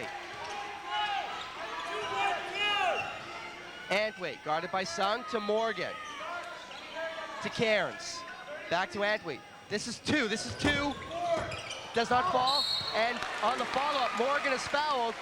However, not in the act of shooting, and there will be a T-Fox throw on the end line. Morgan having hit a double-double. Now with 18 points and 11 boards. And both big guys in foul trouble for Ridge. We're wondering right now when Doc will come back with Halverson. I don't think he can leave him out too much longer. Jeff Antwi back to Cairns. Cairns penetrates, kicks it back to Morgan from 16 feet. Doesn't fall, and the rebound yanked down definitely by Aaron Miller. You're right there, Rich. Both Dalton and Halverson each with 4 fouls. Over 7 minutes to play. And Danny Elliott hasn't come back for Fox yet either. Aaron Miller bouncing it in, stolen by Antwi. Antwi, will he go coast to coast? He does. Is he fouled? He is. And he'll go to the line for 2. So Antwi with the steal.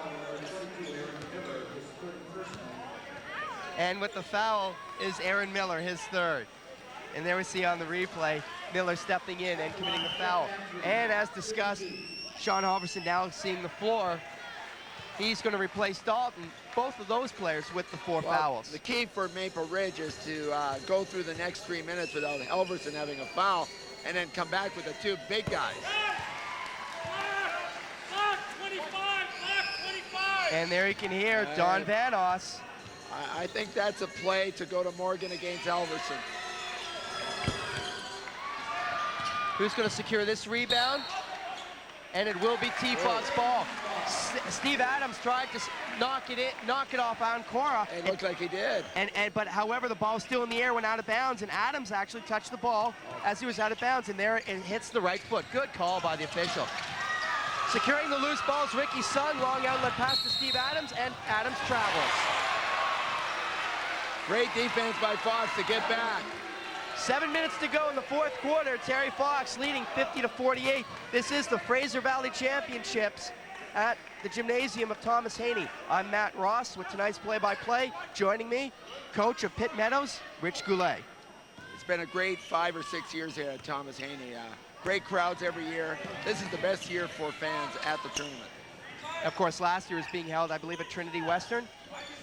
No, last year was here. Oh, okay. Back to live action. Ancora throws up an air ball from 16 feet.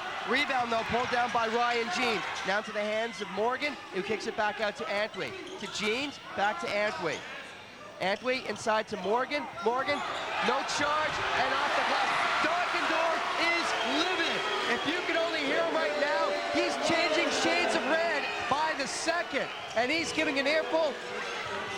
And Todd Prodanik, the referee, is conveniently ignoring him. Sung into the offensive courts. Steve Adams, double team. Adams bouncing it in to Miller, and good. And Good answer by Miller. And Dockendorf is still giving it to the referee. For Miller, he's got 17 points. And this is the way referees should referee. Ignore it. Ancora wants the baseline inside to Morgan. Morgan is fouled, and Morgan will go to the line. Committing the foul, Steve Adams, that's his third. Subbing in for the Ramblers, number 21, Ryan Parsons. You notice how Todd turned his back on Dockendorf so that he wouldn't see it. A call like that could change the trend of a very good game. I mean, let it go. It'll boil over. And then he came and talked to him when he was a little quieter. I think a lot of officials could learn from this. Richard Morgan missing the front end. Does that mean you've had less than a warm reception by other officials this year? No, not at all. Ryan Jeans pulling down the missed free throw by Morgan. We're all interested in education. Jazz Mander with the ball. Jazz Mander across to Antwi. Over to Ancora. Dockendorf yelling out defensive instructions. Jazz Mander with the save, guarded by Sung. Mander, cross court to Ancora for three. Good. Ancora lights it up from outside, give Jazz Mander the assist, and that increases Terry Fox's lead to 5, their largest of the game. Ryan Parsons to Ricky Sung. Behind, Mike Eskildson has to go back and retrieve it to Sung, to Eskildson. Halfway to go in the fourth quarter, stolen by Richard Morgan. Jeff Antwi. Antwi to Mander. Is short. Rebound. Picked up by Miller. One-on-one back is Mander. He undercuts and count the hoop. Silly foul by Mander. Well, I think he tried to do everything he could to get away from it. No, it looks like he tried to slide over. Good action here. So Miller picking up the defensive rebound amongst 4 other players, goes coast to coast. Mander late getting back there, tries to slide and get the block, doesn't. This has become a very physical game.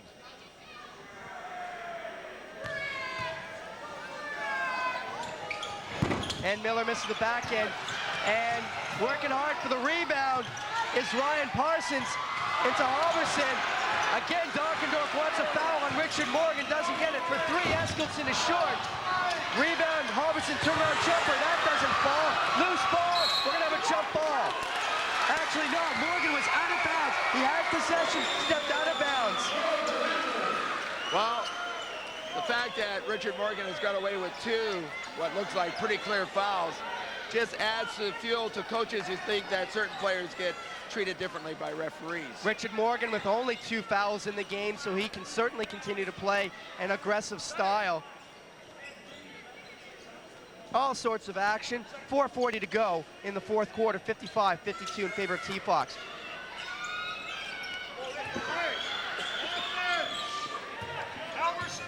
when we get our next moment, we'll talk about what's happening throughout the province in terms of basketball over the next month.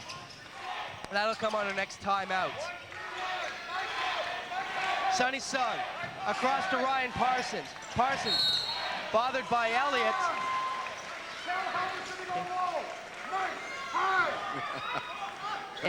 Inbounding. Talks into this. Sonny Sung with the ball. Sung across to Miller, back to Sung, over to Parsons. Parsons feints three, kicks it inside to Halverson. Morgan backing up, Halverson shot doesn't fall, and the rebound by Antwi. Antwi quickly up the court. Antwi to Elliott, kicks it back to Jeans, to Morgan, dribbles once, inside to Antwi, off the glass, doesn't fall. Going in strong is Morgan. Antwi with the offensive rebound, and with the steal is Eskildsen. It's a scrub in there. No rules. And I suppose from an entertainment value, that ain't the worst thing that could happen. Ryan Parsons across the Sun, over to Miller. Miller penetrates. Reverse layup is good. Nice move there by Miller, who's got 19 points. And that narrows the Ravens' lead to 1. Antwi slowly up court. Finds Jeans, kicks it back to Elliott. Elliott looking for Morgan at the elbow, dribbles, gets by Sung. Sung retreats, over to Morgan. Morgan, guarded by Halverson, gives it back to Antwi, over to Elliott. Under 10 on the shot clock. Elliott, 5, they better get this shot off quickly. Antwi penetrates from 17 feet, is strong. Encore with the rebound, does not travel, going strong to the floor. And still from behind is Antwi. Oh man! This is just nuts. Darkendorf. One great play after another. Boy, oh boy. Antwi from behind with the block. Great. The Watch block this. here was great. All ball. All ball. Maybe we can invite Ken to take a look at the replay. And we finally get a timeout. 3 minutes to go. 55-54. We're going to let the crowd talk for a minute while I catch my breath. Okay, this is what's upcoming provincially in terms of basketball. March the 8th, the girls AAA Provincial Basketball Finals. That's a Saturday evening at Cap College, 8 o'clock. That will be shown on Sunday, March the 9th, 3 p.m. on the Rogers Network. So if you love girls basketball, Cap College, 8 o'clock, Saturday, March the 8th. The following Saturday, that's Saturday, March the 15th, the AAA Boys Final goes at GM Place, and we're working on getting that televised on Sunday the 16th at 3 p.m. And for those who like college basketball, Saturday, March the 22nd, I believe that's 7 o'clock, it could be 8, the final of the Canadian College Championships at Simon Fraser University. And again, we're working on getting that for the network. So that's next Saturday the 8th, girls provincial finals at North Capilano College. March the 15th, that's a Saturday evening at GM Place, the boys high school provincial final. And the 22nd at Simon Fraser University, And Canadian College. If you'd like to go see some live ball next weekend, there are 8 provincial championships being hosted around the province. Look for one in your area. Most definitely.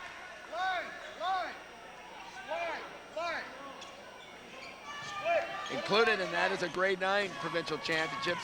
First ever at the Grizzly Center next weekend. Following the timeout, Ramblers with the ball in the corner. Eskildsen twisting, turning, throws up an air ball, and the rebound pulled down by Ancora. Quickly up court, Antwi, he'll take off the glass himself, doesn't fall, and the rebound by Halverson. We're actually gonna have a jump ball, and now Tempers, Flair. And they'll step away, being able to police themselves. And that's a sign of mature players.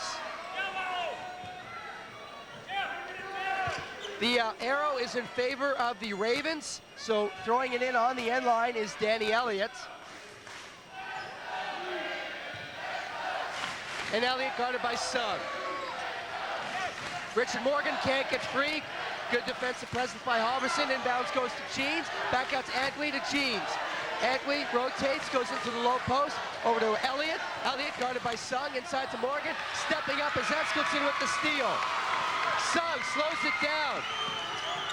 Inside to Miller, goes baseline, is fouled, and he'll go to the line for 2.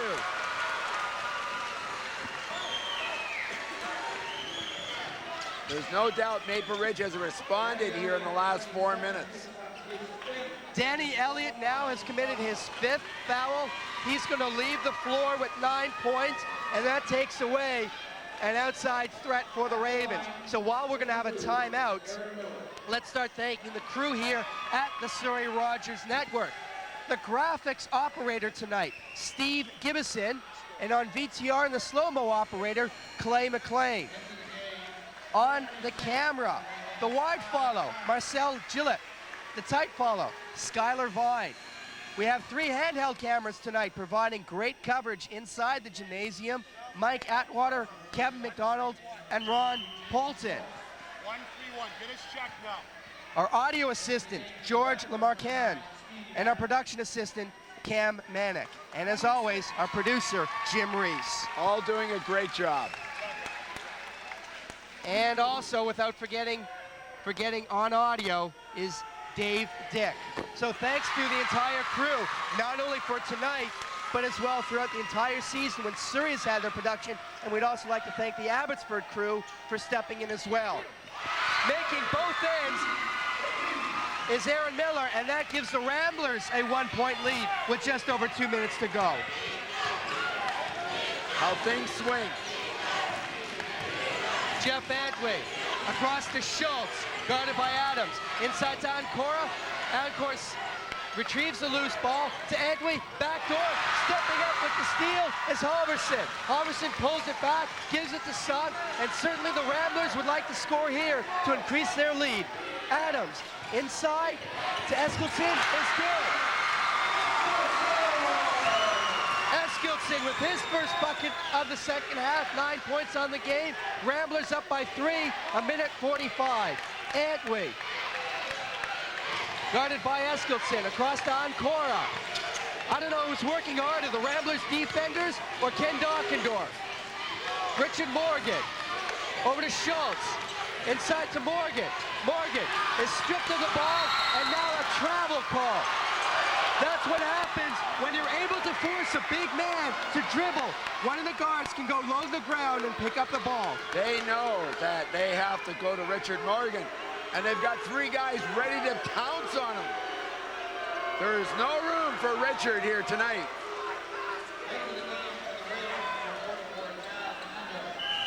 Surrey Rogers would like to thank 50's Burger and Pizza for providing meals for the production crew prior to tonight's final. So thank you to 50's Burger and Pizza, located on King George Highway, just north of the King George SkyTrain station. Stepping out of bounds was Jazz Mander, and it will be Ramblers ball. With the lead and the leather, trying to increase this to 5 points. Sonny Sugg, over to Adams, back to Sugg. To Adams, outside the arc, kicks it inside to Eskilsson, back to Adams, 15 on shot clock, to Halverson, picks up the loose ball, that doesn't fall. Morgan with the rebound, long outlet pass to Jazz Mander, can he control it? He does, off the glass and good. Give the assist to Morgan and the defensive rebound. Now a 1-point lead for the Ramblers, 50 seconds to go. Terry Fox does not have to foul. They can certainly give up a 2-pointer, but they'll have to score at least 3. Releasing from 16 feet good is Miller. And now a 3-point lead and a timeout by T. Fox. Aaron Miller, fadeaway jumper from 15 feet along the baseline on the near sideline. He's got 12 points in the second half, 10 of which in the fourth quarter, 23 in the game, leading all scorers. Miller time. Okay, coach, you're down Miller time. Okay, you're down by 3, 37.5 seconds. Well, what does Terry Fox do? I don't think that they can panic and start looking for a 3. I think what they've got to do is come up, take the best shot, and then go into whatever they have to, whether it's a press or a foul or whatever. But they can't let the clock work against them. They've got to get the clock taken care of right away. So they don't have to shoot 3. They can take whatever they get, and then if they don't get the 3, they can play for a press more than foul. Get the ball back. We just move the ball, and we reverse the ball. However, they better come out for a solution about Aaron Miller. 8 seconds or something. Otherwise, it's over. You slide down. But first, we play good It seems during that timeout, some of the lights were turned off, and now they're turned back on. So after the timeout, the Ravens with the ball on their own end line. They can run it. 37.5 seconds. They're trailing by 3. As you heard from Coach Goulet himself, T. Fox does not have to shoot from beyond the arc. Inbound to Ancora. He'll get it into the offensive zone. The Maple Ridge Ramblers going to a man-on-man. Ancora, guarded by Miller, to Antwi. Antwi dribbles once, penetrates in, is blocked, and he'll go to the line for 2. That was good.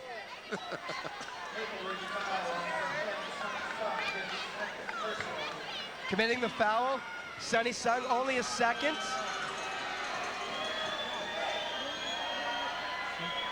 And now we're down to 26.5 seconds.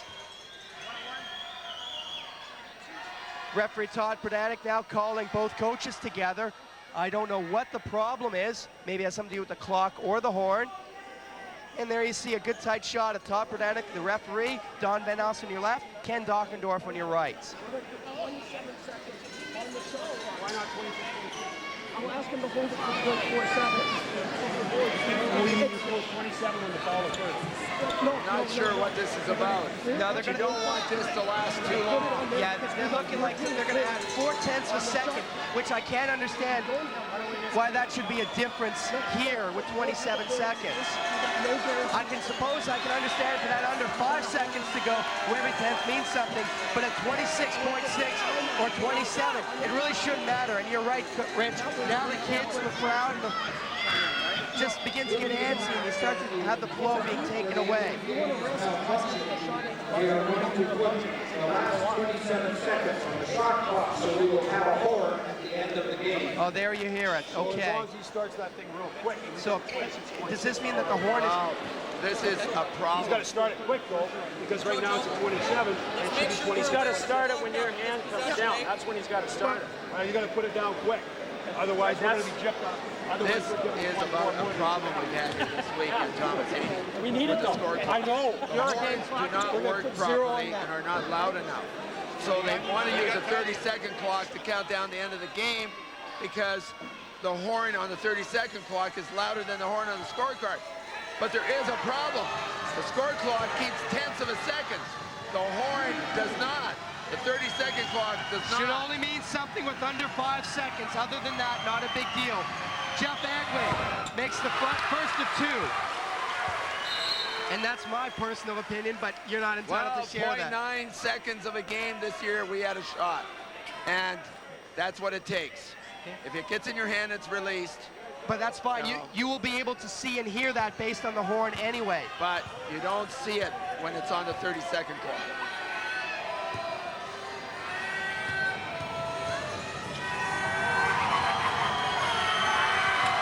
Antwi makes the back end. 1-point game, as you can see on the 32nd, 27, 26. And now a full court press by Terry Fox. And we have a foul by Jazz Mander. And this will send T. Fox to the line. I have to say, as a coach, I really do not feel very good about that decision. Fouling? To use a 30-second clock. I think it's very disconcerting for the players to look around all of a sudden and have to change their focus for the fans. I think you could have left it in the hands of the game director.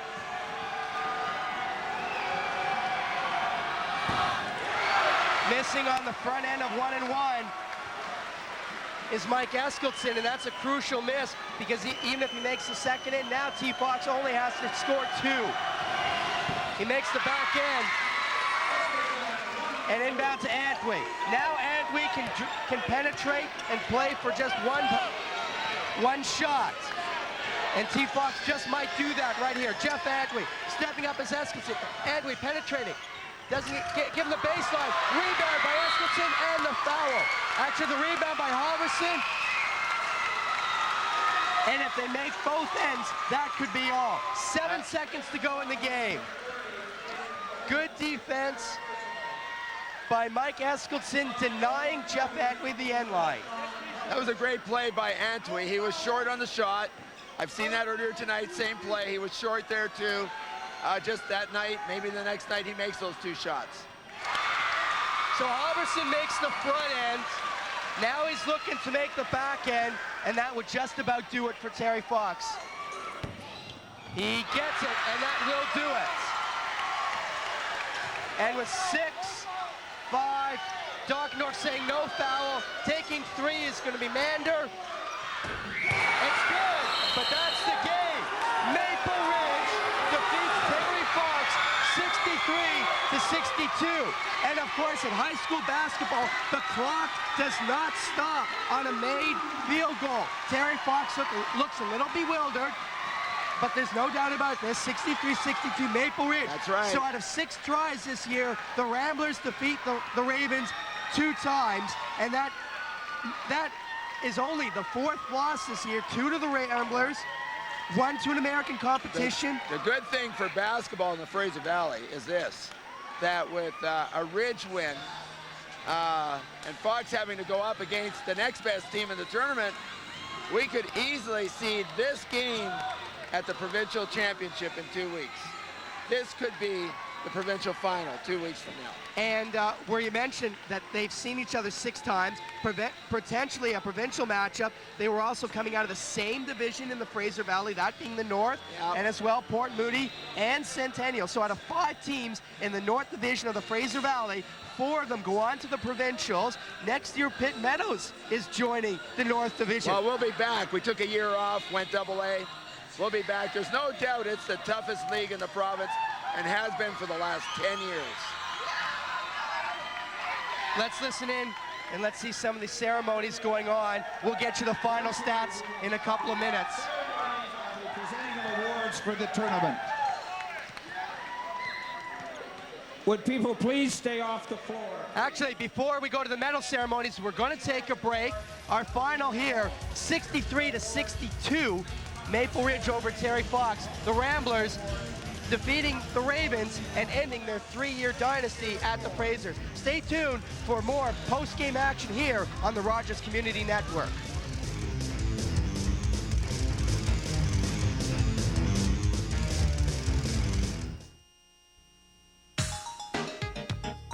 You're watching the Rogers Community Network.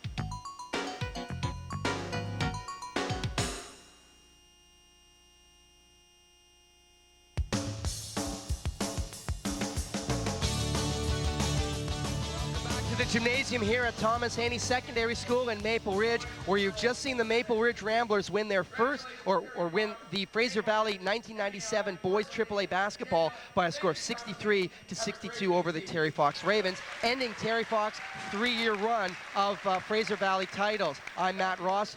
Joining me tonight was Rich Goulet. Presently, he is also the tournament coordinator, and he's involved in the post-game award ceremonies. And actually, Rich Goulet has just stepped back. There you see the trophy here of the Fraser Valley. It's been going on for 44 years. It's one of the strongest, if not perhaps arguably the strongest basketball region for high school boys in the province. I don't think there's any doubt it's the strongest region right now and has been for quite a few years. I think the number of BC champions over the last 10 years is half the amount of championships that have been won. And that's a tremendous representation for the Valley. Plus, I think there's a very rare year that we don't have a team in the final. We've got the player of the game standing by with Don Bensmiller. He was number 22, Aaron Miller of the Ramblers, scoring 23 points. So Don, Aaron, the floor is yours. Thanks, Matt. I'm here with Aaron Miller, player of the game for the Maple Ridge Ramblers, and actually it was 23 points, Aaron. Okay. Matt just clarified that for us. I was asking Aaron how many points he didn't know. So what do you think of this? How does it feel right now? It feels good. It always feels good to be Terry Fox. Okay, and what about going to the BCs? How does that feel? It's something we've expected from the beginning of the year, and now it's come true. So. And what are your goals for the BCs? Oh, it's definitely to win. Okay, so we're going to see you against one of the best teams in the province at GM Place then. Yep. Thanks for joining us, Aaron. We'll go back to you guys now. Well, certainly Aaron is a little bit short and abrupt with his sentences, but he answered them correctly. 100% on that test.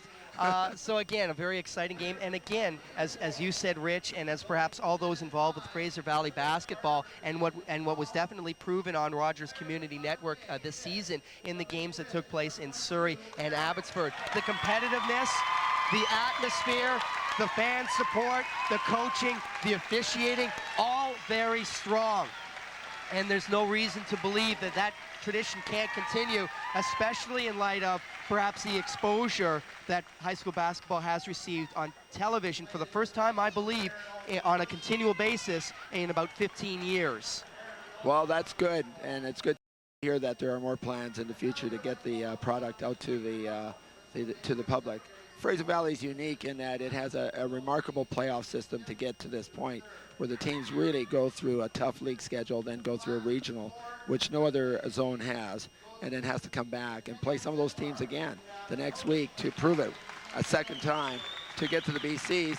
And we feel that that makes our teams even that much more prepared down the road. Let's take a look at the final stats for Terry Fox. Their shooting, which it was nearly at halftime at about 35%, winds up to be in that range of 18 of 47, although they were 8 of 12 in the third quarter, only 2 of 11 in the final 10 minutes. Meanwhile, Maple Ridge hits on about 45% of their shooting, including 9 of 17 in the second half. As far as behind the arc goes, Terry Fox 3 of 6. Danny Elliott himself 2 of 3, but he did foul out of the game early in the fourth quarter, taking away the outside threat. Maple Ridge 1 of 2, not a factor. Free throws for Terry Fox hitting just 50%, and certainly that's something that they're going to have to improve, especially in this case here at a one-point ball game, to waste 11 chances to score a free point, and any opportunity from there was sadly missed. Yeah, I think when Terry Fox looks back at this over the next couple of days and begins their preparation for the BCs, they're going to probably look back and see that they weren't running on all cylinders tonight. Not everybody was ready for the game. Not everybody was mentally up for the game. There was some problems trying to get people in the game early, and then other things happened in the game, and players faded in and faded out of the solution. And the Maple Ridge kids were all there, and even though they got into foul trouble and things ebbed for them at the end, they were all still there together, and that was the difference. As far as rebounds go, again, Terry Fox with an advantage there, 34 to the Ramblers 23. Looking at the individual stats, yes, Aaron Miller leads all scorers with 23 points. Also in double digits for the Ramblers, Steve Adams with 11, and Mike Eskildson also with 11. For Terry Fox, Richard Morgan and Jeff Antwi with 16 points, but Morgan also had 13 boards, half of which coming, or 6 of the 13 coming offensively, which is a very good percentage, and he also picked up 4 assists. Yeah. So a strong game for Morgan, and Jeff Antwi with 16 points, 5 boards, and 4 assists as well. The big thing for Terry Fox is that it didn't look like Richard Morgan was part of the solution to try and get the big baskets at the end. And I guess that's something that's why you're coaching. That's why you get paid the big bucks in high school, right? To come up with those solutions. So it'll be really interesting. I know all the coaches very well, and I know that they're going to look at this very seriously in their preparation for the next couple weeks. Sometimes it does a team a lot of good to win the Fraser Valleys and to go on. I know our best British Columbia championships at Pitt Meadows were the years that we did not win the Fraser Valleys. They were the years we came second, because there's a lot of lessons to be learned in the next 10 days. And when they lose a big game, you've got their attention. If they want to win that British Columbia championship, the coaches will have their attention. Now, with that, actually, we're going to have the presentation of the Fraser Valley Trophy, and you can see some of the Ramblers coming out to accept it. Now, mentioning, Rich, that it was in 1989 that the Pitt Meadow Marauders won the AAA, but did not win the Frasers. In 1991, you won the Frasers, but did not do well at the provincials. Came 7th. Oh, came 7th. And in 1992, we came second in the Frasers and came second in the province. We were ranked 6th in the province at that time. And we went and beat all the favorites in the next, except for Steve Nash's team, who nobody could beat that year. And there you can see the Maple Ridge Ramblers. They are the Fraser Valley champions of 1997, ending a 3-year reign of Terry Fox Ravens. Well, it's nice to see that change.